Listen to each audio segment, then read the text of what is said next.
शकील भाई, जाते जाते मैं आपसे अगर एक बड़ा दिलचस्प वाक़या हुआ था आपके साथ। पाकिस्तान के साबिक़ सदर रिटायर्ड लेफ्टिनेंट जनरल मुशर्रफ साहब, उन्होंने आपको कॉल की थी, वो क्या वाक़या था?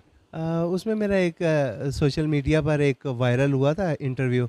तो उसमें मैंने कुछ बातें की थी, तो हार्ट टचिंग किस्म की स्टोरी जो की थी। वाक़या आपने हमें सुनाया था। जी, वही वाला। तो उन्होंने वो वाक़या दुबई में देखा, तो फिर उन्होंने अपने सेक्रेटरी को बनी गाला से भेजा, तो मेरे से बात करवाई। तो कहते हैं कि जब मैं सदर पाकिस्तान था तो आप क्यों नहीं मिले? तो मैंने कहा कि मैंने दिल में सोचा मेरी किस्मत में नहीं था। तो फिर जब तक वो ज़िंदा रहे हैं, वो 50-55 हज़ार रुपया वो हमें डोनेशन देते रहे। फिर उनके फ़ौत होने के बाद वो डोनेशन बंद हो गई।